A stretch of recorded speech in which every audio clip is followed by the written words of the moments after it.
야, 좋은 일이 있습니다. 옆에 있는 사람 손을 꼭 잡고 축복하죠. 이 밤에 좋은 일이 있습니다.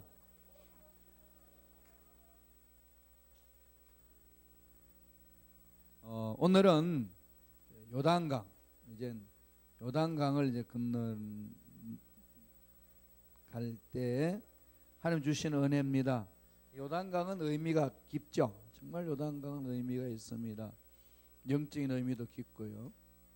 그 다음에 홍해 때 건넜던 기적하고 요단강의 기적하고는 완전히 다른 거죠. 우리 신앙의 이 전환을 주는 강입니다. 그러나 이스라엘 백성들이 애굽에서 430년 종로로 될 때에 하나님을 잊어버렸습니다. 그런 세상 문에 빠져버린 거죠. 그러니까 하나님이 모세를 통해 가지고 부르는데, 하나님이 모세를 통해서 부르시는 방법 여러분 아시나요? 어떤 방법인지? 이스라엘 백성들이 고통스러워 가지고 몸부림치며 기도했어요. 하나님 우리를 살려달라고. 그랬더니 그 이스라엘 그 노예 중에 똑똑한 사람을 이렇게 선택하면 되지 않나요?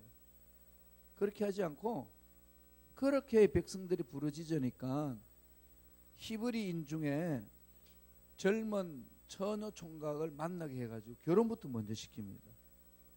그 결혼시켜서 뭐 하죠? 모세를 낳게 해요. 이 하나님의 일을 이루시는 것은 우리 생각과는 차이가 많죠, 그죠? 항상 하나님은 새로운 어떤 일들을 계획을 하고 이루어 주시거든요. 하나님의 방법은 우리의 생각을 다 뛰어넘고 일을 하시는 방법으로 우리를 찾아오셔요. 그래서 이제 결혼해가지고 10개월 후에 아기를 낳았을 거 아니에요? 그 모세가 태어났어. 그 모세가 궁정에서 40년이라는 세월을 보내요. 그 전에도 백성들이 죽겠다고 몸부림치며 부르짖었는데 40년의 세월을 보내고, 그리고 또 그 자리에서 지도자를 세우지 않고 또 40년, 80년을 보내잖아요. 그러니까 우리는 자꾸 어디를 집중해야 되겠어요? 하나님의 계획에 집중해야 되고 하나님의 타임에 집중해야 되는 거예요. 그러니까 내가 생각한 타임과 내가 생각한 계획에 집중해버리면요, 이 세상은 자꾸 바뀌고 또 나도 바뀌는데 뭐, 그러니까 다 실망을 해요.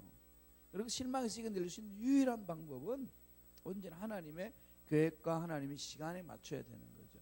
그래서 늘 제가 말씀드렸듯이 하나님의 계획이라는 것은 뭐죠? 하나님의 뜻이잖아요. 하나님의 뜻과 하나님의 시간, 뜻과 타임이거든요. 그러니까 God's will과 God's time, 이게 정말 중요합니다. 하나님의 의지, 뜻과 그다음에 하나님의 시간, 이게 이렇게 맞아떨어져야 일이 일어나는 거거든요. 우리는 그거를 깊이 생각하지 않으니까 하나님이 살아계시면 왜 이렇습니까? 라고만 자꾸 되뇌기는 거죠. 그러니까 내가 자꾸 영적 병들게 돼요. 그러면 늘 집중을 거기에 집중하도록 해야 되는 거죠. 그래서 40년, 80년을 보내고 나서야 비로소 하나님이 만나서 사명을 줍니다. 그래서 끌고 오잖아요. 끌고 왔는데 제일 먼저 한 게 뭐죠? 홍해 기적이잖아요. 홍해는 이 불기둥과 이제 구름 기둥을 끌고 나갈 때에 이 애굽 군대들이 못 들어오도록 거기에서 불기둥으로 이제 진을 쳤죠. 이스라엘 백성들은 중앙에 있고 그 앞에는 뭐가 있죠? 홍해가 있습니다. 사면 초과잖아요. 이런 상황 속에서 하나님이 홍해를 갈라놓습니다. 그러나 홍해 속에 숨겨져 있는 길을 보게 한 거죠. 하나님만 신뢰하면은 세상적으로 절망이라는 그곳에 길이 있다는 거죠. 숨겨진 길이 있습니다. 숨겨진 하나님의 손이 만져주시는 거죠. 이거는 믿음 없이는 못 봅니다. 여기에 이제 우리 믿음이 이제 작동이 돼야 되는 거죠. 이럴 때 작동이 돼야 되잖아요. 우리 믿음이 어디에 작동돼야 되나요? 극한 상황 만났을 때, 절대 절망을 느꼈을 때, 그때 믿음이라는 것이 작용이 돼야 되거든요. 작동돼야 되는데, 그건 대체적으로 정말로 믿음이 작동돼야 될 때 작동이 멈춰버려요.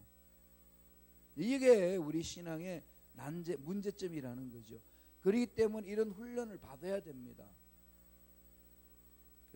전번에 제가 한 말씀드렸는데 이지선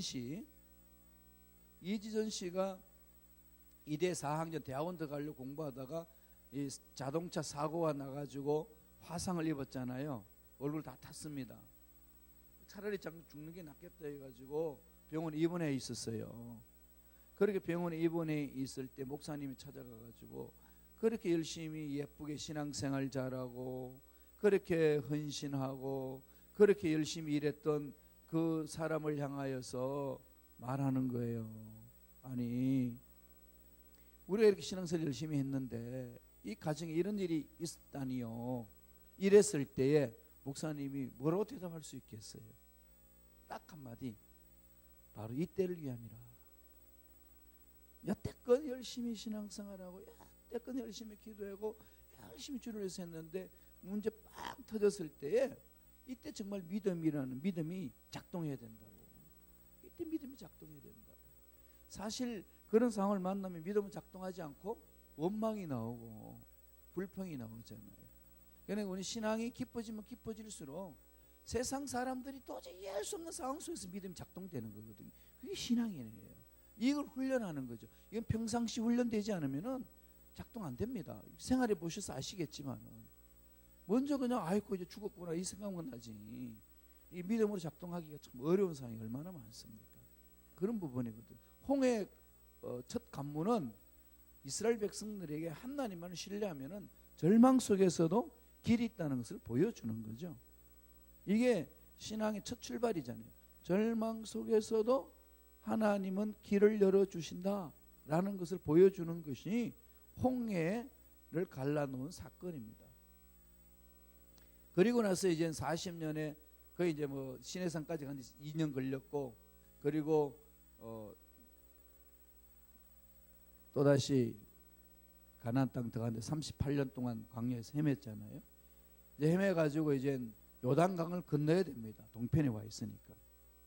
요단강을 건너는 그 과정은 하나님이 홍해에서 건넜던 과정하고는 다릅니다. 이 부분이 오늘 저와 여러분들이 깊이 생각해 볼 부분이죠. 자, 하나님이 이스라엘 백성들에게 가나안 땅 들어가는 관문에서 요단강을 건너라고 이제 하셨는데, 그래서 이스라엘 백성들 요단강을 건너야 돼요. 그럼 이스라엘 백성들 요단강을 건너면서 제일 먼저 붙잡은 게 뭘까요? 믿고 가는 것. 무엇을 믿었던 거죠? 벗겨 메고, 그죠? 예, 제사장하고 가르죠. 그러면서 하나님 약속한 게 있죠. 오늘 본문 여호수아서 1장 2절 4절입니다. 전체를 한번 목소리 읽어보죠. 다 같이 시작. 내 종 모세가 죽었으니 이제 너는 이 모든 백성과 더불어 일어나 이 요단을 건너 내가 그들 곧 이스라엘 자손에게 주는 그 땅으로 가라. 내가 모세에게 말한 바와 같이 너희 발바닥으로 밟는 곳은 모두 내가 너에게 주노니 곧 광야와 레바논에서부터 큰 강 곧 유브라데까지 헷 족속의 온 땅과 또 해 지는 쪽 대해까지 너희의 영토가 되리라. 이 이스라엘 백성들이 가나안 땅을 가기 위해서 요단강을 건너야 됐던 그 동기는 뭐죠? 하나님 아버지의 약속이 있죠. 하나님 아버지의 약속이 있습니다. 기적은 아버지 약속에서 이루어지는 거예요. 그래서 어떤 문제가 일어나면은 아버지 약속을 붙드세요. 늘 말씀드리지만 조지 밀러는 일평생 5만 번 기도 응답을 받을 때 내가 부르짖어야 될 기도 제목에 대한 하나님의 약속이 어디에 있는가 이걸 찾았죠. 여기부터 출발했습니다. 그래서 구체적으로 기도 5만 번을 받. 얼마나 급하겠어요. 지금 당장 애들을 먹어야 되는데 먹을 것이 없어. 먹을 것이 없으니까 애들이 어떻게 하겠습니까? 난리치지 않겠어요? 그래서 그 행정처장이 목사님 애들이 먹을 거 하나도 없습니다. 때는 됐습니다. 그랬더니 야 다들 식당에 집합시켜. 그래서 다 아니 먹을 것도 없는데 왜 집합시키라 그러냐고. 하나님이 주신다고 다 뭐이라고. 그래가지고 보니까 애들 밥 먹는다고 뛰어나갔더니 보니까 빈 그릇만 있는 거지. 이걸 그냥 애들이 숟가락으로 두들기면서 난리지. 자, 우리 하나님께 기도합시다. 하나님이 주신 음식에 대해서 기도합니다. 다 잠잠하는데 기도를 했는데 기도를 하고 예수님의 이름으로 기도합니다. 아멘. 그랬더니 빵 공장에서 그날 빵을 다 처리해야 될 것이 남았다고 활짝 문을 열고 이제 갖고 들어오는 거죠. 이런 것을 수없이 체험을 합니다. 조진빌로는. 그때 하는 말이 있어요. 나는 기도 문제가 있으면은 그냥 그걸 가지고 몸부림치기 전에 아버지 약속 말씀부터 먼저 붙듭니다. 이게 조지 밀러의 5만 번 기도 응답의 비밀이에요. 비결이에요. 그러려면 어떻게 되죠? 늘 말씀이 나는 살아있어야 되는 거죠. 병이 걸렸다. 저거 채찍이 맞고 나무 흘려버리라. 약속이 내 것이 되도록 부르짖는 거죠. 두려움이 찾아오고 불안해할 때는 두려워하지 말라 내가 너와 함께함이라. 이런 약속의 말씀을 내 마음판에 새기는 거죠. 아버지께서 약속하지 않았습니까? 그게 나의 가슴을 칠 때 그걸 붙들고 몸부림칩니다. 오늘 이스라엘 백성들이 가나안 땅으로 들어가기 전 이 요단강을 건너기 전에 딴 데에 갈 수 있는 마음을 가지신 것은 아버지가 약속했기 때문에 그랬죠. 여호수아서 1장 2절에 보면은 일어나 이 요단을 건너 내가 그들 곧 이스라엘 자손에게 주는 그 땅으로 가라. 약속의 땅이다. 가라. 이 얘기죠. 그냥 자기가 그 땅이 좋으니까 가는 거 아닙니다. 하나님이 가라고 한 약속의 땅이기 때문에 가는 거죠. 그러니까 절망을 느낄 때 우리 뭘 해야 되죠? 약속의 말씀을 붙들고 일어나서 움직여야 돼요. 그냥 주저앉아 있으면 안 됩니다. 기독교는 움직이는 종교예요. 움직이는 겁니다. 왜? 약속의 말씀을 붙들고 하나님을 신뢰하고 가는 거죠. 홍해 앞에서도 모세한테 하나님 그러잖아요. 가라. 그죠? 하나님이 그 홍해에 대해서 가라는 게 배도 없는데 어떻게 하겠습니까? 홍해는 오늘 말하면 절망이잖아요. 절망 속 뚫고 들어가는 거죠. 그 절망 속 길을 열어놓고 하나님은 명령하신다는 거죠. 하나님의 약속은 늘 그렇게 옵니다. 2페이지 넘어가죠. 2페이지 가면은 뒷장 넘어가면은 우리가 생각해야 될 것은 그겁니다. 하나님의 기적은 하나님의 약속의 말씀을 믿는 데서부터 시작합니다.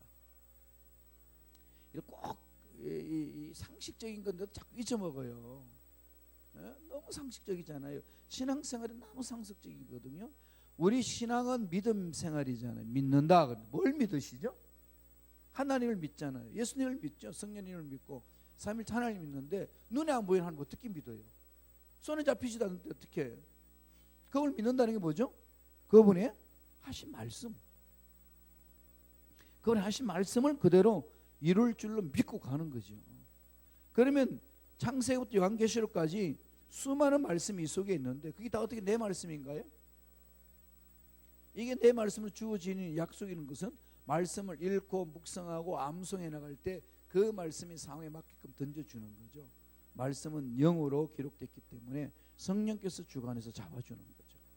이게 중요합니다. 잊지 마세요. 많은 분들 신앙생활하고 상담 들어보면 늘 이 부분부터 놓쳐요. 일부분 놓칩니다. 믿음은 내 생각을 확신하는 게 아니라 약속의 말씀이 그대로 될 것을 확신하는 거예요. 그런데 많은 현대 그리스도인들은 내 생각이 될 만하니까 아멘 하고 믿습니다 하고 달려가는데 생각이 안 될 것 같으면 아예 아멘을 말도 못하고 주저앉아 버리는 거죠. 그럼 믿으면 안 해요. 그건 그냥 하면 되는 거죠. 쉽게 말해서 이건 성경책인 줄로 미심이 달 필요 없는 거지. 뭐죠? 성경책이다 그러면 알면 되는 거지. 오늘 신앙생활 그렇게 할 때가 많다는 거예요. 이건 분명히 우리가 구분해내야 됩니다. 약속의 말씀을 붙드는 거. 환경 상관없어요. 연약함 상관없습니다. 나의 잘못된 거 상관없습니다. 해결하고 돌이키면 되니까요. 중요한 건 하나님의 능력이에요. 그 약속의 말씀 붙드는 거죠. 두 번째, 가장 큰 문제 그게 두 번째는 여기에서 그럼 약속을 붙들고 이스라엘 백성들이 갑니다. 약속의 말씀을 붙들고 가는 이스라엘 백성들이 어떻게 해서 요단강을 건너는 기적을 체험했을까요? 하나님 뭐라고 명령하죠? 언약궤를 보라는 거죠. 약속의 말씀을 늘 집중하라는 겁니다. 이 언약궤는 하나님 임재를 말하는 거죠. 하나님 중심입니다. 하나님 중심. 요단강은 그 당시 범람했던 시대 상황이에요. 농사철 때문에. 그래서 감히 건너갈 수가 없는 상황입니다. 꽉 물이 흘러내려서. 그런데 그걸 건너야만이 가나안 땅 가는 겁니다. 그럴 때 하나님이 이스라엘 백성들에게 여호수아를 통해서 명령하신 것은 뭐죠? 모두 언약궤를 보라. 언약궤. 언약궤가 뭐죠? 하나님의 임재. 그 안에 뭐가 들어있나요? 언약궤는 하나는 법궤. 법궤 안에 뭐죠? 십계명이 있고, 또 하나는 아론의 쌍난 지팡이, 그 다음에 만나. 이게 다 인간들이 한 건가요?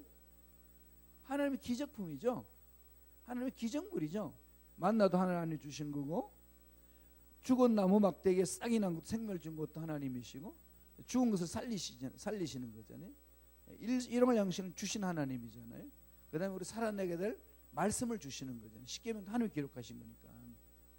그러니까 법궤 안에는 하나님의 기적물이 담겨져 있습니다. 법궤를 바라본다는 것은 하나님의 전능하심을 집중하는 거죠. 하나님이 행하신 일을 바라보는 겁니다.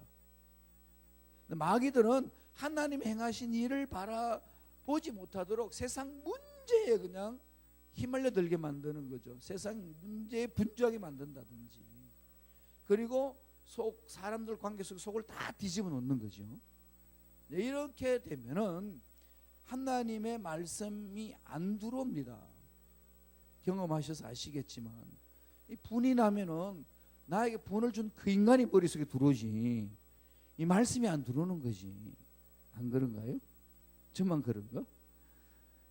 이게 속이 그냥 막 부글부글 끓는 건 그 인간이 와서 괴롭히잖아요. 그때 말씀이 강타해야 되거든요. 그래서 하나님이 절망이 있느냐 법궤를 바라보라.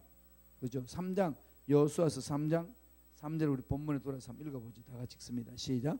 백성에게 명령하여 이르되 너희는 레위 사람 제사장들이 너희 하나님 야훼 언약궤 매는 것을 보거든 너희가 있는 곳을 떠나 그 뒤를 따르라. 언약궤를 이제 제사장들 언약궤를 메고 가잖아요. 메고 가는 겁니다. 나중에 메고 안 가가지고 다윗 시대 때에 우사가 죽고 난리 났죠. 메고 하나님 명령에 순종하는 겁니다. 거룩함을 보존하기 위해서 하나님 지시대로 하는 거죠, 결국은. 그래서 언약궤 매는 것을 보거든 너희가 있는 곳을 떠나 그 뒤를 따라가라. 뒤에서 따라가게 했습니다. 이는 따라가는 거리가 좀 간격을 두면서 가라고 그랬죠. 하나님의 언약궤를 먼저 바라보고 그 다음에 3장 4절에 한번 3장 4절을 보세요.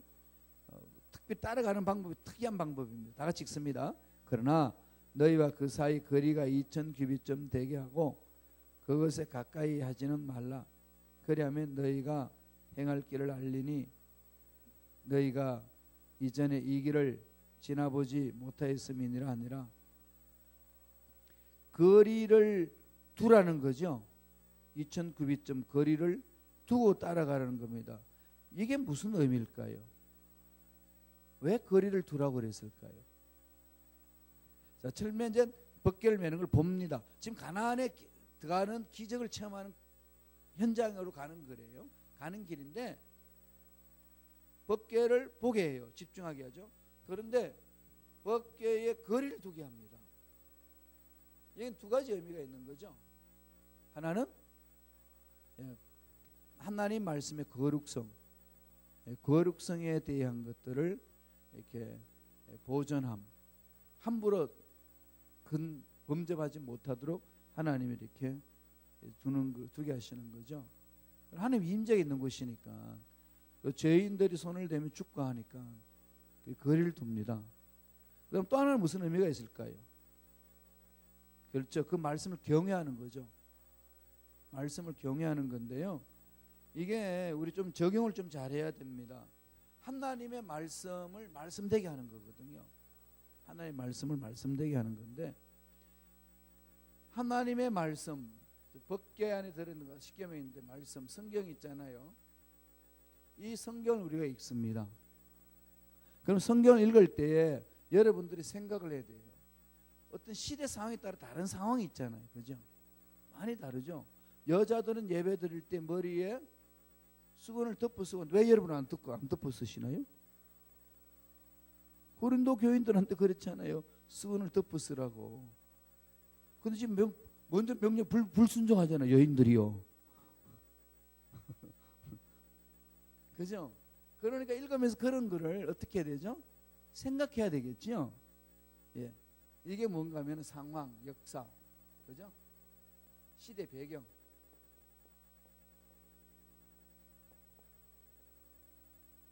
이거를 생각하라는 겁니다. 이거 없이 그냥 그대로 이거 적용하면은 심각한 문제가 생기겠죠. 신접한 여인들은 돌로 쳐 죽여라. 무당들은 다 돌로 쳐 죽여야 돼요. 그럼 어떻게 되죠? 현대 실정법에 걸려가지고 쇠고랑 차요. 그럼 그런 거는 안 하고 이런 건 하고 이러면 뭐죠? 사람들 마음속에 이어링 비어링이 되겠죠. 귀에 걸면 귀걸이, 코에 걸면 코걸이. 이런 식으로 성경 해석을 하게 되면은 이 성경 제대로 해석이 안 되죠. 이게 이제 문제가 생기는 거예요. 거리를 둬야 돼요. 경외감을 가져야 되고 살펴야 됩니다. 신중하라는 거죠. 거리를 두라. 말씀을 신중히 대라. 경박스럽게 말씀을 적용시키려고 하지 마라. 이단들은 그렇게 경박스럽게 하는 거죠. 그렇게 하고 나서 뭐 하죠? 그 당시 여자는 한 예를 들자면은 여자의 머리는 이 남자고 주님이 것이니까 여자는 이 머리에 두건을 써야 된다. 이런 말씀을 때 그 시대 어떤 거냐? 고린도 교회들은 여자들이 이 두건을 안 쓰고 벗어 던지고 주로 스트리트 걸들이 창녀들이 많았거든요. 그들이 머리에 그냥 휘황찬란한 머리를 했어요. 그러니까 그 머리를 가지고 그대로 교회 들어오면은 이 경건치가 못하니까 하나님 앞에 예배 드리는 자는 그 세상에 있는 여인들의 화려한 모습은 다르게 하나님 앞에 써야 된다. 거룩한 모습으로 단장해라. 이렇게 됐어요. 근데 지금 우리들은 이 모습도 단장하잖아. 여러분들이 그죠? 파마하고 고대하고 잘 다듬어서 오잖아요. 그죠? 정숙한 모습으로. 그러면은 그 시대 상황에 맞게끔 그렇게 젊했던 것을 오늘 시대에 적용하려면 그렇게 할 필요는 없다는 거죠. 그럼 자유를 주는 겁니다. 그 다음에 여자는 교회에서 가르치지 마라 그랬죠. 예? 그래서 여자 목사를 안 주는 교단도 있고 그래요. 되게 여성들 무시하는 것 같잖아요. 왜 그런가 하면은 여성들이 여자들은 가르치지 말려면 여자들은 교회에서 조잘대리지 마라 이 소리로 돼 있어요. 그래서 세상에서 이 가십거리들을 가져와 가지고 교회에서 그런 제잘거리면서 말씀을 섞어서 이야기하지 마라. 그런 차원이지. 하나님의 말씀을 깊이 연구해 가지고 말씀을 선포하지 말라 이런 뜻은 아니었습니다. 바울이 그랬어요. 그런 것을 알려면 어떻게 되죠? 그 시대 상황으로 가봐야 돼요. 그러니까 모르는 거는 캐션 마크 쳐놓고 주의 정도는 묻든지 아니면 도서관 가가지고 책을 펼쳐서 읽든지 이렇게 가야 되지. 그걸 뭐 함부로 해서는 안 된다는 거죠. 그렇게 하고 나서 뭘 해야 될까요? 해석하는 거죠. 오늘날에는 그게 그런 차원이 아니고 오늘날에는 그것은 자유롭다. 이 부분이에요. 그리고 나서 우리 생활에 뭐 하죠? 적용하는 겁니다. 이 두 가지를 무시해버리고 여기에서 그대로 오면 어떻게 되죠? 헬리콥터 타고 심각해지는 거죠. 하나님의 말씀 이렇게 대하지 말라는 거지. 하나님의 말씀 이렇게 대하면 안 된다. 하나님의 말씀에 이렇게 신중하게 말씀을 존중하고 말씀을 경외해야 되는 거예요. 그래 그 속에서 하나님의 말씀이 말씀되게 하는 거죠. 오늘날 우리 그리스도인들이 너무 이걸 그냥 그대로 이렇게 적용해버리기 때문에 문제가 심각해집니다. 그런 예를 들잖아요. 그죠? 어떻게 적용하죠? 이게 아침에 눈 뜨면은 성경을 읽어야 돼. 안 그러면은 뭔가 하루 일과가 운수가 나쁠 것 같으니까. 그래서 성경을 이렇게 계획적으로 읽어야 되는데 계획대로 못 읽어. 그러니까 하나님 내가 펼치는 순간에 말씀을 주옵소서 딱 찍었는데 가룟 유다가 목매어 죽느니라. 심각해지는 거죠. 하나님 주시라는데 말씀에 가룟 유다 목매어 죽느니라. 이건 아닙니다. 하나님 딱 떼니까 툭 찍었는데 너도 이와 같이 행하라. 그 말씀이 나왔어요. 아이고 이건 절단이네 하나님. 이거 말고요. 그러면서 또 한번 딱 찍혔더니 속히 행하라. 이게 하는 이제 그게 극단적으로 적용하는 걸 얘기를 하는 건데, 그러니까 그런 거는 던져버리고 좋은 것들만 선택하게 되면 자의에 의해서 말씀을 보는 거지, 하나님의 뜻 안에서 말씀 보는 자세가 틀렸다는 거죠. 이래서 문제가 생기는 겁니다. 그러니까 우리 교회에서는 매일마다 성경 읽기표를 주부에도 넣어서 드리잖아요. 그게 따라오세요. 그리고 한 주에 한 번씩 한 구절씩 암송할 수 있도록 넣어주는 거죠. 이제 그렇게 하게 되게 되면은 문제가 일어났을 때에 믿음이 작동할 수 있는 훈련이 되는 거예요. 인생 중에 문제는 수도 없이 일어나거든요. 그런데 신앙인들이 성숙한 자라는 것을 어떻게 하느냐? 정말로 믿음이 작동해야 될 때 믿음을 작동시켜야 되는데 못 시킨다는 거지. 그게 초신자고, 신앙이 성숙하면요 믿음이 작동돼야 될 때 작동이 되는 거지. 이게 바로 절망에서 희망을 찾고 문제 답을 얻는 거 아니겠습니까? 이 훈련을 해나가는 거거든.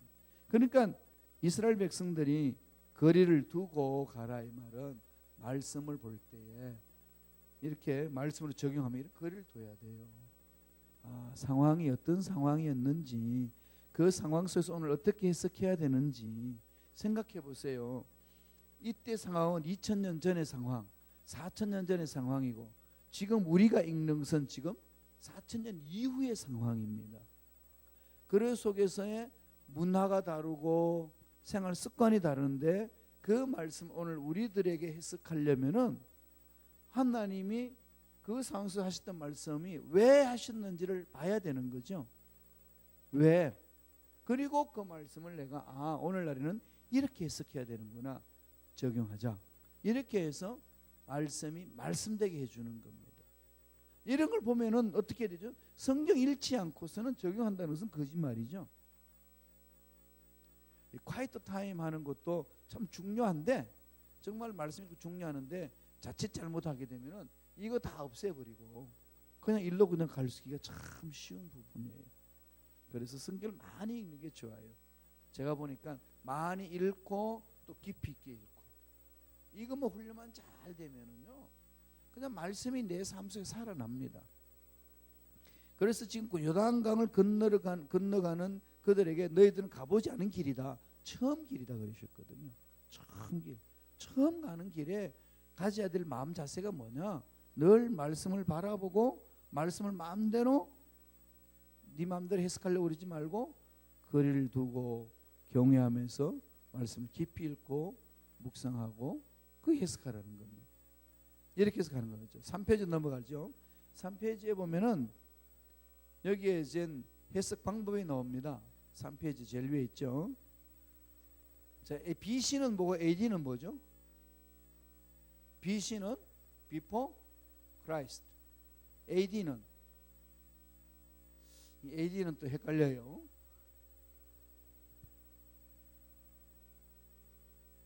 여기 BC Before Christ, 그죠?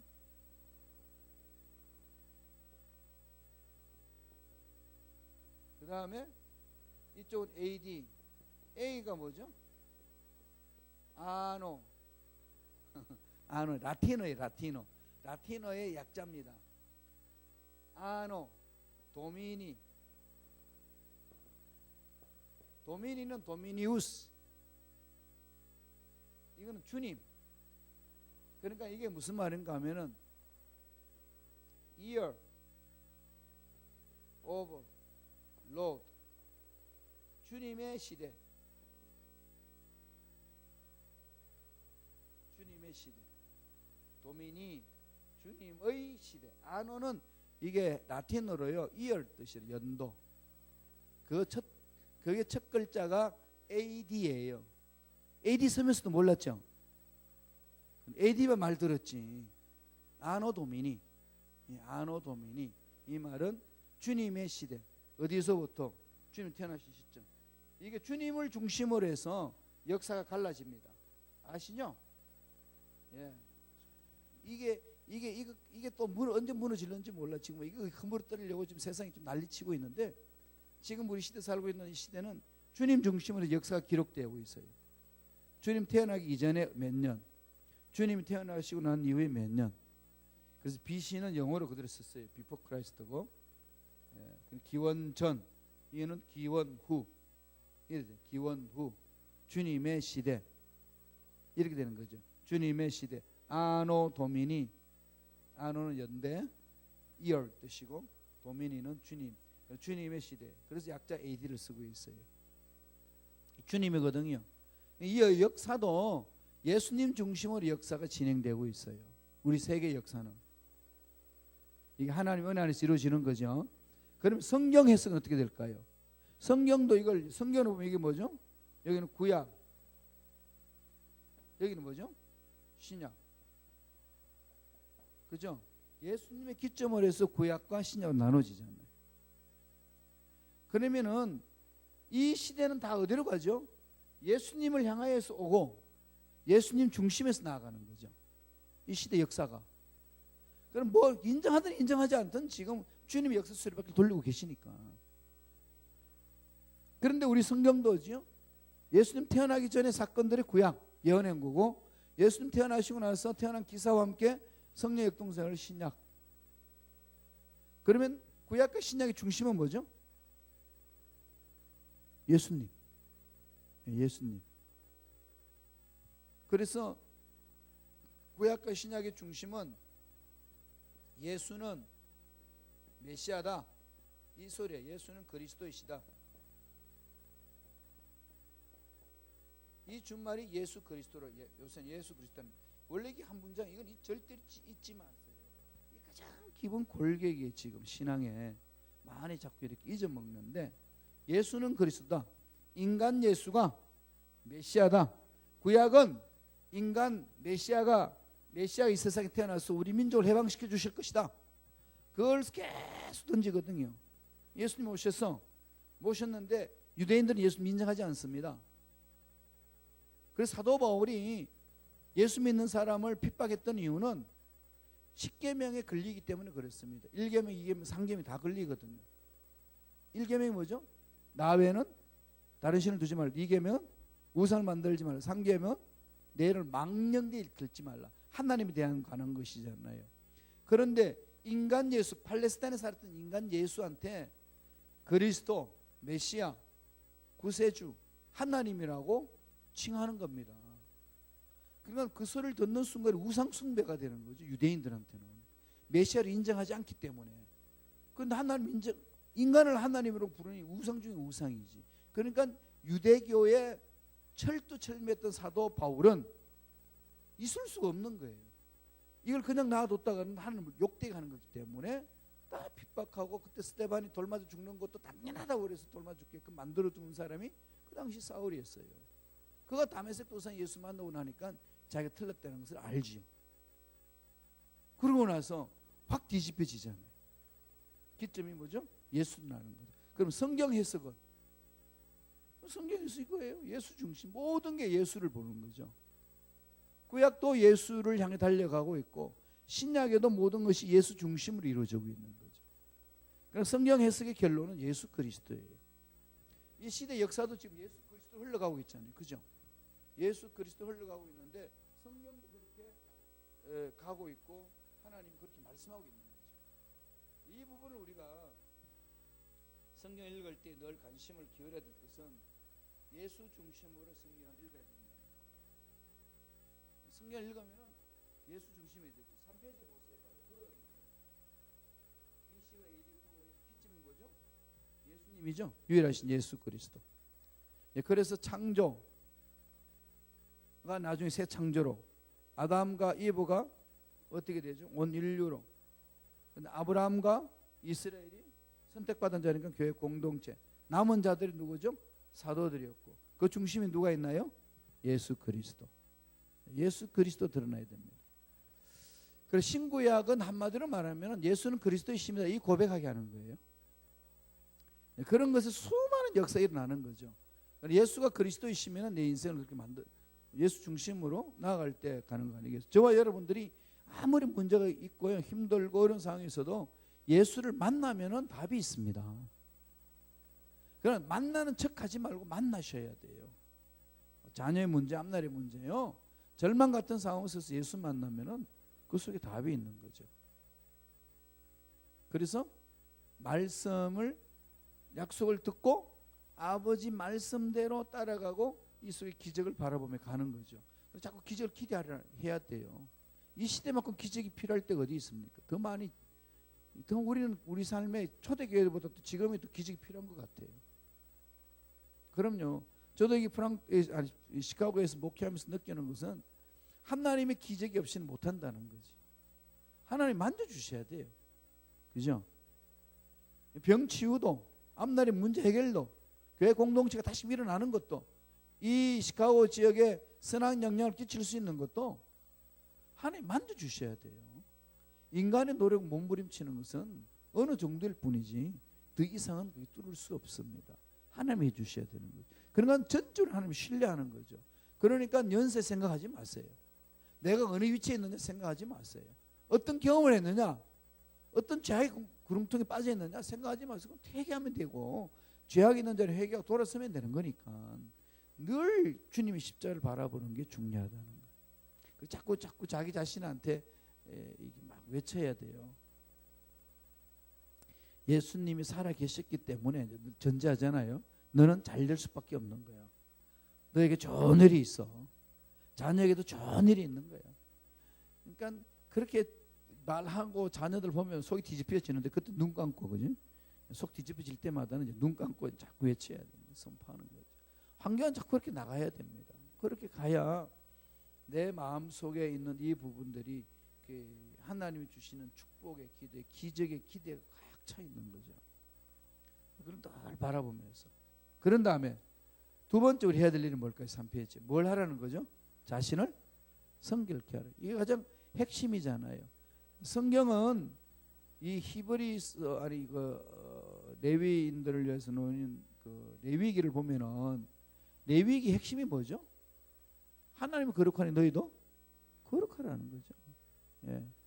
거룩하기 위해서 제사를 이렇게 지내라.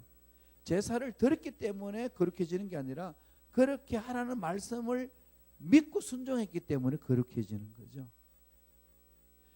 예수님 시대 바리새인들이 왜 예수님 말씀, 하나님 말씀을 지키려고 몸부림쳤는데 예수님한테 혼났어요?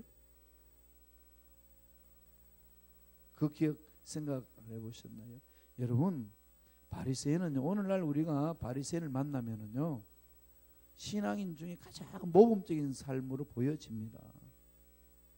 생각해 보세요. 하루에 3번씩 기도하지요? 일주일에 한 번씩 금식하지요? 11조금 정확하게 하죠. 대가 안 합니다. 정확하게 하는 거지. 그들이 11조금 정확성을요, 박향까지도, 그러니까 조미료로 쓰고 있는 야채도 11조를 정확하게 드렸다고 이야기합니다. 그럼 그런 분이 오늘날 우리 교회에서 신앙생활 한다 그러면 여러분 뭐 하겠어요? 저 바리새인들은 그럴 수 있겠어요? 퍼펙트하지. 어떻게 보면은요. 우리는 그런 걸 못 보는데 주님은 보고 질타하잖아요. 독사의 자식들아, 회치라 묻어라. 어마어마한 이 욕설 가까운 말을 선포한 거거든요. 왜 그렇게 욕을 먹나요? 말씀 지켰는데. 지키는 행위 그 자체가 그걸 가지고 문제 삼는 게 아니라 왜 말씀을 지켜야 되는지 모르고 지키는 거죠. 왜 이 말씀을 지켜야 되느냐는 거죠. 하나님은 사랑이잖아요. 아버지 마음 온데가 안 돼도 없어. 율법을 지키는 사람을 살리는 거잖아요. 하나님 말씀대로 살라는 목적이 뭘까? 우리를 괴롭히려고? 우리를 살리려고요. 꼭 명심하세요. 신앙생활은 내가 살고 이웃을 사는 겁니다. 하나님을 사랑하고 이웃을 내 몸과 같이 사랑하는 거. 이렇게 더불어 살아가는 거거든요. 그런데 말씀으로 사람을 죽이잖아요. 성경 많이 읽은 사람들이 어떻게 하죠? 돌아다니면서 정죄만 하고 있어. 그리고 성경 퀴즈에 대해서 1등 했던 사람들이 늘 문제를 일으켜. 늘 그런 건 아니지만 그런 현상들이 일어나는 이유는 뭐죠? 왜 말씀을 먹고 왜 말씀을 읽고 왜 말씀을 공부하는지를 모르니까 그런 일이 일어나는 거예요. 그래서 생각하는 것하고 말하는 것하고 행하는 일치가 돼야 된다는 거죠. 생각은 딴 데 있고 행하는 척하는, 바리새인들 행하는 척하는 거죠. 그죠? 눈에 보이는 걸 지켜내는 것. 여기 문제가 있는 거죠. 그러려면 벗어날 수 있는 길은 뭐죠? 내 속 사람이 새로워져야 되는 거죠. 내 속 사람이 날로 새롭다. 그래서 사도 바울은 그랬잖아요. 내 겉은 후패하지만 내 속 사람은 날로 새롭도다. 내 속 사람이 새로워진다는 게 뭘까요? 이게 아버지 말씀으로 성결케 되는 거죠. 아버지 말씀을 성결케 되는 거잖아요. 그게 속 사람이 새로운 거죠. 뭐 새살이 돋아나나요? 속에서? 그러니까 속 사람이 새롭다는 것은 주님의 형상을 닮아간다. 예수님의 인격을 닮아간다는 그 말씀이죠. 예수님을 닮아가는 거죠. 저와 여러분은 하루를 산 만큼 예수를 닮아 있어야 됩니다. 어제보다는 오늘 예수를 더 닮아 있어야 돼요. 이걸 자꾸 점검하셔야 돼요. 마귀는 이걸 못 닮도록 그렇게 괴롭힙니다. 닮은 거죠. 자, 여호수아서 3장 5절 한번 읽어보죠. 다 같이 천천히 읽겠습니다. 시작. 여호수아가 또 백성에게 이르되 너희는 자신을 성결하게 하라. 야훼께서 내일 너희 가운데 기한 일들을 행하시라. 그러나 하나님이 기한 일들을 행하기 전에 우리들이 해야 될 일은 성결하게 하는 거. 그럼 어떻게 하는 게 성결하는 거 그런 거 할까요? 완전히 그냥 막 이 고급 비누로 뭐 닦아내나요? 성결하는 게 뭐죠? 주님 가르쳐 주셨죠. 회개하라. 회개입니다. 회개하는 거죠. 아까 저번에도 제가 말씀드렸습니다만은 회개와 자백의 차이점을 말씀드렸죠. 한번 회개하는 것하고 자백하는 것하고는 근본적으로 차이가 있는데 우리는 다 회개로 쓰는 거죠. 한 번 더 말씀을 드릴게요. 신앙생활에 있어서 이 회개는 중요한 거죠. 회개라는 것은 이례적인 사건을 말합니다. 터닝 포인트. 회개. 첫째 우리가 회개하는 거죠. 회개는 이례적인 사건이에요. 마귀의 종이었다가 하나님의 자녀로 바뀌는 거죠. 쉽게 말하면 혼인신고하는 거예요. 내 호적이 옮겨지는 겁니다. 마귀의 호적에 있다가 하나님의 호적으로 옮겨지는 거죠. 이게 회개예요. 회개는 이래 사건이죠. 호적 한번 올려줬는데 거기에 막 이 남녀 결혼해가지고 호적 옮겨졌는데 둘이서 한바탕 싸워서 호적이 파져가지고 다시 가나요? 일로? 죄를 짓는다 다시 마귀 종으로 호적이 옮겨지나요? 또다시 또 이렇게 혼인신고하고 그래야 되나요?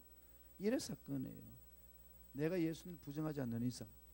자, 여기서 이제 죄를 범해서 죄를 보면 이 죄가 죄를 보면 글로 가는 게 아니라 이 죄를 뭐 하면 되는 거죠? 이때는 자백하는 거죠. 자복하다는 거죠. 자복. 요한일서 1장 9절. 저는 미쁘시고 의로우시사 우리가 우리 모든 죄를 자백하면 우리를 어렵게 하신다. 여기서 해야 될 일은요, 이 마귀의 종은 어디로 가죠? 회개해서 이렇게 가는 거고, 하나님의 자녀는 뭘 함으로써? 자백함으로써 회복되는 거죠. 그래서 성경은 회개와 자백을 구분해 놨습니다. 그런데 이걸 오늘날 우리들은 동일하게 쓰고 있어요. 지금 이거를 뭐라고 그러죠? 회개한다. 자녀들이 지은 죄를 돌이킨다 해서 회개의 의미지, 처음에 이렇게 호적함을 옮겨졌는데 또다시 호적을 옮기기 위해서 이 의식을 갖는다, 이 말 아니에요. 예수님이 하나님 자녀가 되었는데 죄를 범해서 그러면 내 호적이 파져가지고 지옥에 떨어질까요? 아니에요. 이미 예수를 믿어서 죄를 지어도 하나님 나라에 호적이 올려져 있습니다. 그럼 어떻게 하죠? 그거를 토해내야 되는 거죠. 자백해 나가는 거죠. 그래서 근본적인 의미는 회개와 자백의 차이점, 그거예요. 그걸 오늘날 우리는 자백이라는 말을 회개와 같이 쓰고 있기 때문에 그냥 회개하려는 겁니다. 그러나 뜻은 알고 있으셔야 돼요. 그래야만이 정확하게 우리가 이 부분이 정리가 됩니다. 아하, 하나님 자녀가 되었는데 또다시 지옥으로 떨어지는 것이 아니라 하나님 나라에 있으면서 잘못된 것을 자백하는 거구나, 토해내는구나, 이 일을 하는 거예요. 잘못했다고 토해내는 거죠. 다시 가가지고 행위를 하는 게 아니고. 근데 이 부분이 지금 아직까지 정리가 안 되면은요, 저한테 오세요. 제가 한 번 더 정확하게 설명해 드릴게요. 이게 정확해져야 돼요. 그래, 이게 여기서부터 구원의 확신이 있습니다. 담담히 있는 거거든요. 아하, 하나님 나에게 주신 구원이 여기 있구나, 이 부분이거든요. 그래서 우리가 하나님 자녀들은 회개하는, 자백하는 거는 회개라 같은 의미로 쓰는 건데, 그 근본적으로 말하면은, 근원적으로 말하면은 자백하는 거예요. 이게 바로 성결케 하는 작업이죠. 성결케 하는 거. 지옥은 누가 간다고요? 죄 지은 사람이 가는 거죠. 회개하지 않는 사람이 가는 거지. 죄 지은 사람이 가면 다 가게? 여기서 죄에서 벗어날 수 있는 사람 누가 있어요? 회개하지 않는 자가 가는데, 천국은 누가 가는 거죠? 죄 안 지은 사람이 가는 거. 회개한 사람이 가는 거죠. 기점이 회개라는 거죠. 회개를 하면 하나님은 죄를 한 번도 안 지은 것처럼 인정하신다고 그러셨어요. 그리고 하나님이시기 때문에 기억조차도 안 하신다고 그랬습니다.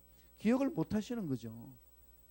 아버지, 회개하고 난 그 죄에 대해서, 아버지 어저께 지은 그 죄 또 지었습니다. 그럼 하나님 너 무슨 소리 하냐? 회개하고 돌아섰을 때는 처음 짓는 죄로 이렇게 만나 주시는 거죠. 하나님이기 때문에 기억 안 하는 거죠. 누가 기억하죠? 내가 기억하고 마귀가 기억해서 나를 괴롭히는 거죠. 하나님은 그렇지 않습니다. 하나님이 하시는 일은 기억조차도 하지 않는 것. 그래서 회개한 자들의 삶은 담대하는 거죠. 그래서 거룩한 보좌 앞에 담대히 나가는 겁니다. 그래서 기적을 체험하기 전에 반드시 성결하라. 이거 잊지 마세요. 철저 성령님 내 속에 오셔서 아직까지도 내가 토해내지 않은 죄악들을 가르쳐 주셔서 토해내게 하여 주옵소서. 이게 성숙한 자의 삶이거든요. 그럼 세 번째, 그 다음에 어떻게 하는 거죠? 그 다음 단계가 뭐죠? 강을 건너는데 강물로 들어가라는 거죠. 여기에서 차이가 있죠. 뭐 언약궤를 매는 것도 차이가 있지만은 홍해 건널 때하고 너무 차이가 있습니다. 홍해는 하나님이 동풍을 불어가지고 물을 다 갈라놔 놓고 건너게 했고, 요단강 건널 때는 강물 그대로 있는데 들어가라고 그랬습니다. 이 들어갈 수 있겠어요? 이게 들어가갔는데 물이 이렇게 차와 목까지 올라왔어. 그래도 가래. 가야 돼요. 뭐 숨이 헉헉 할 때 있잖아요. 그런데 그렇게 하니까 물 근원이 쫙 끊어져 가지고 샥 빠져버립니다. 이 기적을 요단강에서 체험한 겁니다. 그러니까 요단강은 뭐죠? 죽는 경험이죠. 내가 그리스도와 함께 십자가에 못 박혀 죽었나니. 갈라디아서 2장 20절의 말씀이에요. 요단강의 건너면 갈라디아서 2장 20절의 말씀이죠. 내가 죽어야 돼요. 죽으면 누가 살죠? 예수가 삽니다. 3장 6절 한번 읽어보죠. 다 같이 시작. 여호수아가 또 제사장들에게 말라 이르되 언약궤를 메고 백성에 앞서 건너라 하매 곧 언약궤를 메고 백성에 앞서 나아가니라. 지금 백성 앞에서 언약궤를 메고 갑니다. 물이 안 끊겨졌어요. 물이 갈라지지 않았습니다. 강물에 물이 가득해 있어요. 그런데 그 강물로 들어가는 거죠. 이 말은 네가 죽을 각오라고, 죽으면 죽으라고 들어가라. 이게 이제 다음 요 단계가 필요한 거죠. 하나님이 다 해놓고 홍해를 건너게 하고 광야 훈련하고 난 이후에 그 다음에 내가 죽고 예수가 사는 경험을 하는 거죠. 내가 죽는 거예요. 신앙의 성숙함이죠. 이제 완전히 나의 주권을 하나님께 맡기는 거죠. 그게 요단강입니다. 요단강 3장 8절 보세요. 다 같이 읽습니다. 너는 언약궤를 맨 제사장들에게 명령 이르기를 너희가 요단 물가에 이르거든 요단에 들어서라 하라. 요단 물가에 갔더니 요단아 물은 갈라지라 이게 아니라 요단가에 가가지고 물속으로 들어가라는 겁니다. 이게 하나님 말씀을 신뢰하고 가는 거죠. 문제는 그대로 있습니다. 절망적이에요. 그런데 믿음으로 가라는 거죠. 들어가면 그게 풀어진다는 겁니다. 이 명령에 순종하는 거죠. 그래서 언약궤 맨 백성들의 지도자, 언약궤를 맨 사람이 바로 백성들의 지도자들이죠. 믿음의 일꾼들이 먼저 앞서가야 됩니다. 가정에서도 꼭 한 사람의 일꾼을 세워놓지요. 그 사람이 그런 영향을 끼쳐야 돼요. 그래 따라옵니다. 교회에서도 직분 받은 분들이 먼저 앞장서 가셔야 돼요. 그래야 뒤따라갑니다. 그러지 않으냐면은 다 멈춰버리는 거죠. 4페이지로 가겠습니다. 예수 믿는 저와 여러분들이 해야 될 일을 이야기합니다. 제일 위에 보세요. 영적 지도자는 뒤따르는 사람들에게 믿음에 뭘 주죠? 영향을 주죠. 선한 영향력이 있어야 돼요. 선한 영향력.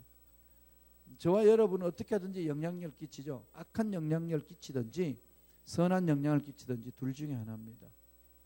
막 몸부림을 치잖아요. 그죠? 이 몸부림 치는 그 부분, 그 선한 영향력.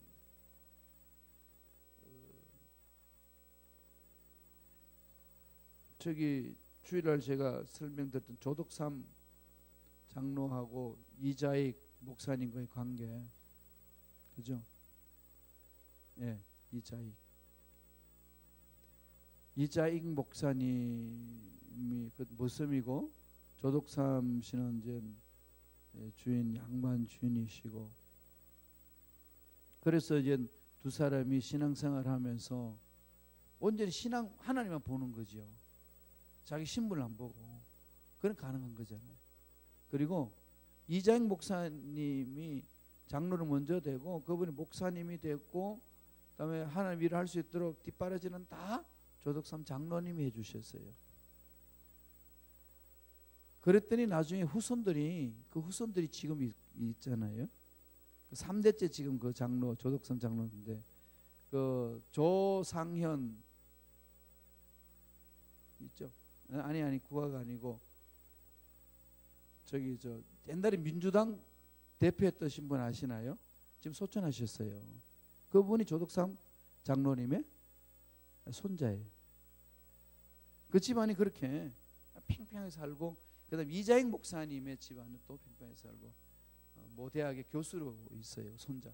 그래서 그냥 그 손자들끼리 서로 만나가지고 그래서 덕담도 나누고, 그래서 참 기독교 공동체에 귀감이 됐어요. 선한 영향력을 끼치는 거죠. 그리스도인은 선한 영향력을 끼치는 거죠. 그걸 그렇게 할 수 있는 게 어디 있죠? 예수를 바라보니까. 예수를 바라보면은 그런 영향을 있는 거죠.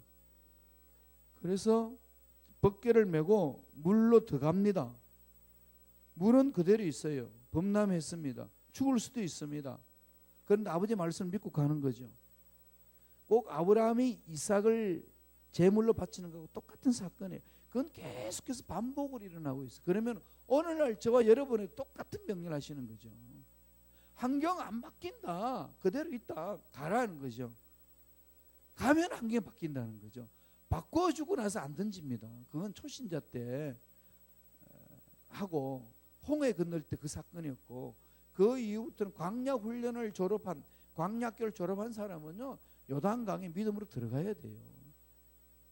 근데 우리는 그걸 들어가기 싫어하잖아요. 그래서 기적을 못 보는 거지. 이건 이 요단강의 기적은 거기에 있습니다. 핵심은 거기에 있죠.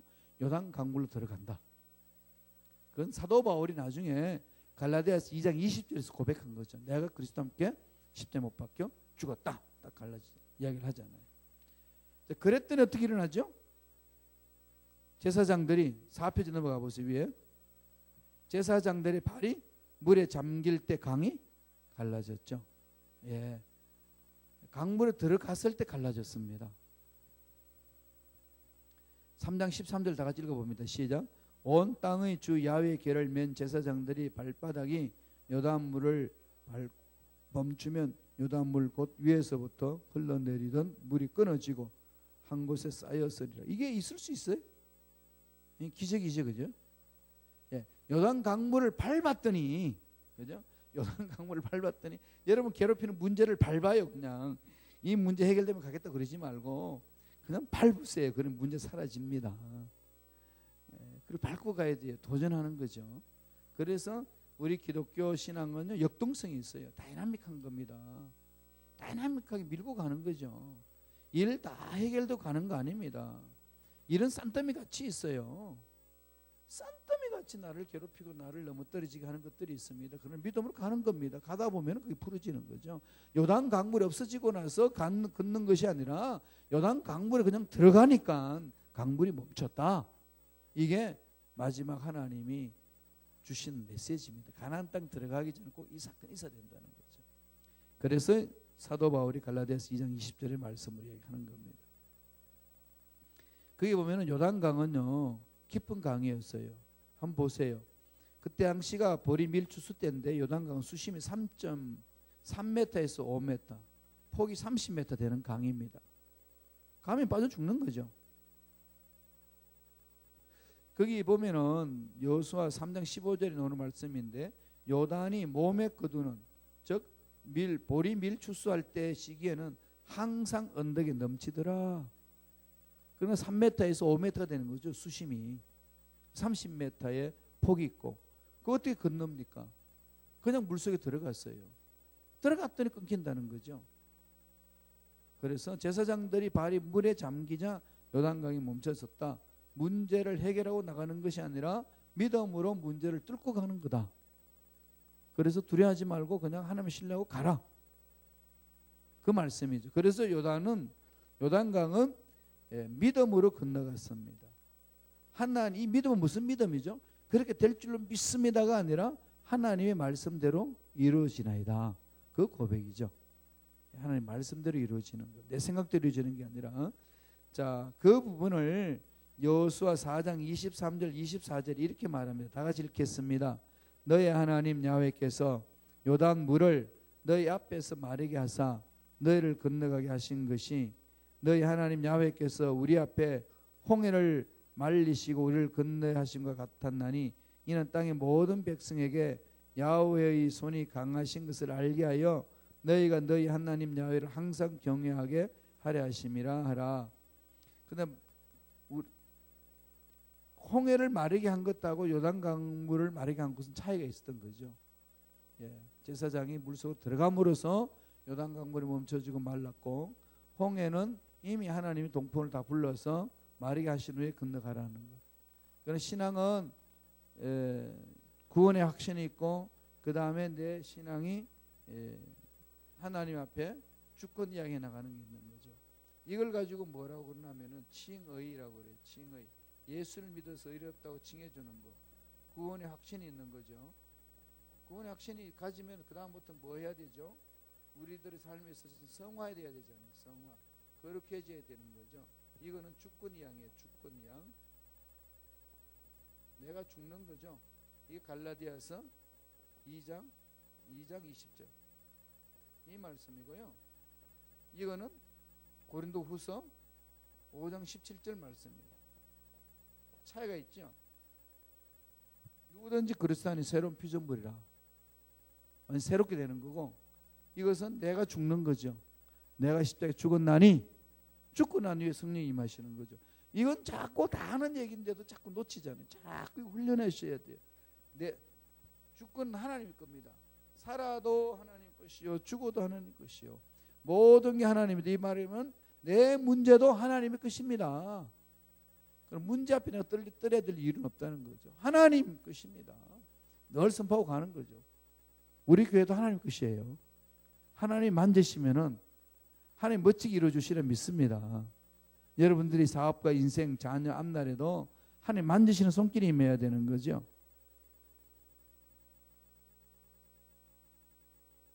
그래서 이제 이들은 기적을 체험을 했습니다. 그러니까 이 부분이 이거 여기 있어요. 이거는 이제 쉽게 말하면 이건 홍해 사건이고, 이건 홍해고,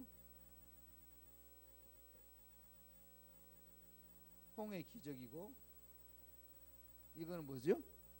요단강의 기적이죠. 예.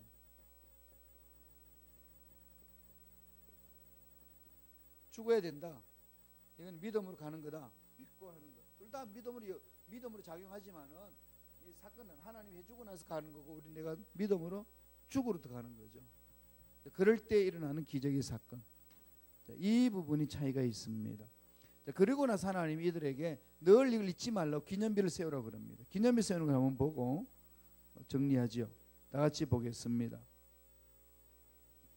여호수아서 4장 6절 7절입니다. 시작. 이것이 너희 중에 표징이 되리라. 후일에 너희 자손들이 물어 이르되 이 돌들은 무슨 뜻이냐 하거든 그들에게 이르기를 요단 물이 야훼의 언약궤 앞에서 끊어졌나니 곧 언약궤가 요단을 건널 때 요단 문이 끊어졌으므로 이 돌들이 이스라엘 자손에게 영원히 기념이 되리라 하라 하니라.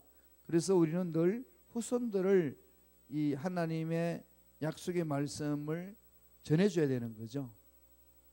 말씀을 전해주는 거는 우리가 선한 영향력으로 전해주지요. 나는 말씀대로 안 사는데 자녀들에게 따라가지는 않습니다. 이 부분들이 늘 우리 선배들이 늘 앞서 나가야 되는데 이게 선한 영향력을 끼쳐야 된다는 거죠. 선배들이 먼저 선한 영향을 끼쳐드려야 된다. 이게 중요합니다. 그리고 나서 은혜를 한 번 더 해요. 5페이지 넘어가요. 5페이지 보면은 할례를 하는 거죠. 예. 할례를 향하여 하나님의 언약을 다시 기억하라는 겁니다. 자, 이 할례를 행하는 이 부분들은 하나님과의 언약의 확인이에요. 하나님의 백성이라는 것, 흔적을 남기는 거죠. 그러니까 나중에 사도 바울은 이것을 예수의 흔적을 얘기합니다. 예수의 흔적을 있느냐? 내 몸에 예수의 흔적이 있다. 그러니까 이스라엘 백성들은 태어난 지 8일 만에 왜 8일 만에 했을까요? 8일 돼야 피가 응고가 되죠. 자르고 나면은 표피를 자르고 나면 응고될 수 있는 그 기간이 8일 정도래요. 8일 만에 아기에 대한 할례를 시작합니다. 그래서 이 할례를 해가지고 하는 거는 하나님과의 언약 관계를 맺는 거죠. 하나님은 이 자녀, 이 아들의 주인이십니다. 고백하는 겁니다. 오늘날 우리가 하나님의 끝이라고 고백하는 건 뭐죠? 믿음이에요. 믿음으로 받아들이는 거죠. 믿음으로. 그래서 오직 믿음. 믿음도 선물이지만은 믿음으로 그런들 하나님에 대한 확정을 해나가는 거죠. 그 부분이 바로 이 부분이에요. 여기서부터 출발하셔야 돼요. 예수 안에 있으면은 새로운 피조물이라고 하는 이 구원의 확신, 지금 죽어도 천국 갈 수 있다는 확신, 예? 천국 갈 수 있다는 확신은 내 행위가 아니고 믿음으로 가는 거죠. 예수님을 나의 구세주로 믿는 순간에 완전히 새로운 존재가 됐기 때문에 천국 백성이에요. 한 일 하나도 없어도. 강도가 그랬잖아요. 십자가에 매달린 강도가 매일 강도짓 하다가 사형당하는 그 자리에서 예수님으로부터 낙원을 허락받았습니다. 믿음이죠. 믿음으로 가는 겁니다. 저와 여러분이 믿음의 사건이 일어나는 거죠. 이거는 뭐죠? 훈련 후에 내 자신을 죽이는 것, 즉 나의 주권을 하나님께 맡기는 것. 처음부터 이러면 얼마나 좋겠어요. 그게 안 됩니다. 그런 신앙 성장하고 나서 맡기는 것. 근데 평생에 못 맡기는 분들이 있어요. 맡겼다 다 찾아가죠. 예, 늘 성경 공부할 때는 맡기는데 또 집 나갈 때는 다 가져가죠. 자꾸 이렇게 찾아와요. 찾아오지 마시고 그냥 맡기세요. 난 죽은 거예요. 날 죽은 거. 그래서 좀 힘드시면은요, 이 공동묘지에 좀 이렇게 산책하세요. 공동묘지 산책하면은 그걸 딱 보면 나도 이 자리에 들어가는데, 그죠? 죽은 자는 말이 없다. 나는 내 묘비에 뭘 남길 거냐, 여러 가지 생각들이 떠오르잖아요. 정말 경건해지거든요. 그래서 묘지 산책은 너무 좋아요.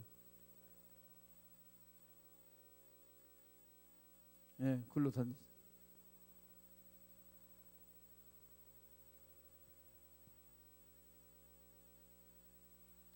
예, 그러니까 그건 참 좋은데 사시네.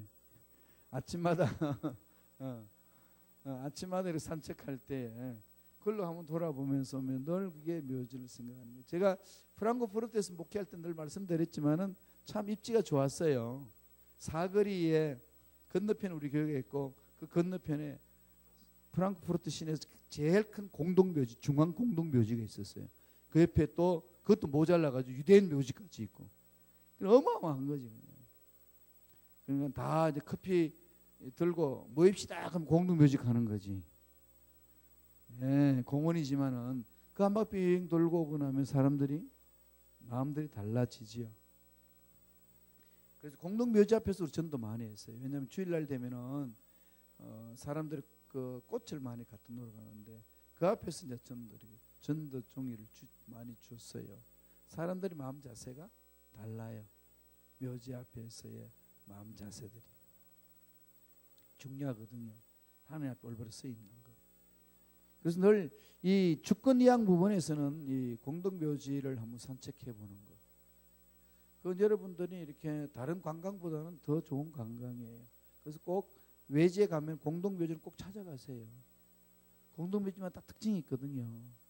특징이 있고 나도 이 어느 날 있으니까 여기 주인공이 될 텐데 어떤 모습으로 여기에 묻힐 것인가 이게 생각이 들면은 난 어떻게 살 것인가 답이 나오는 거죠.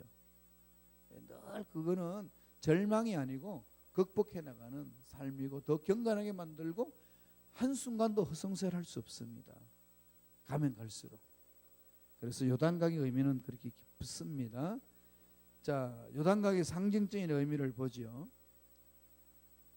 자, 5페이지 제일 마지막에 요단강을 건너는 의미, 상징적이고 신학적인 의미가 있는데요. 강 건너기 전 요단 동편도 가나안 땅이죠. 왜 그럴까요?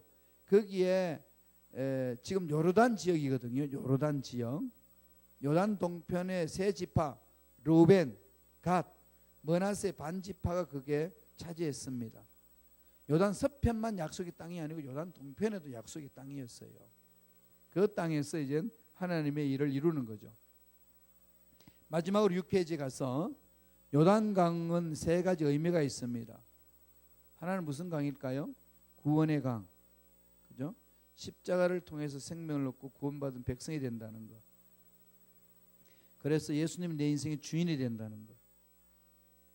그럼 두 번째는 뭘까요? 사명의 강. 구원받고 신앙생활 오래 하신 분들이 받는 뭐죠? 그게 갈라디아서 2장 20절의 말씀, 주권을 다 이양해 버리는 것. 그러나 요단강은 구원의 강의 확신을 갖고 사명의 강을 갖고 그 다음에 세 번째는 무슨 강일까요? 소망의 강. 왜 소망의 강이죠? 가나안 땅을 가니까.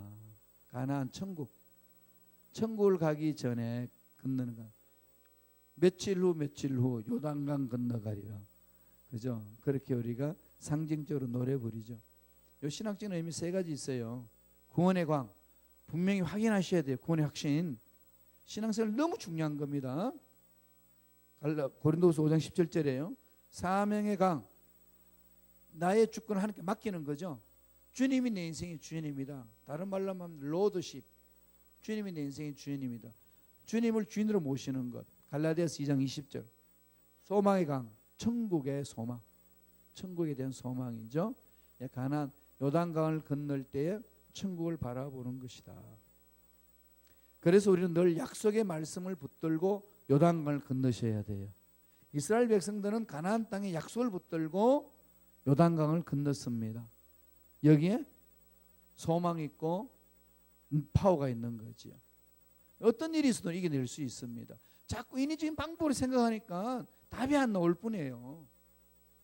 우리로 머리로 생각하면 답 안 나옵니다. 그럼 어떻게 해야 되죠? 늘 하나님 약속을 붙잡고 가는 거. 그것만이 전부라는 거죠. 그게 가장 중요한 부분들입니다. 기도합시다.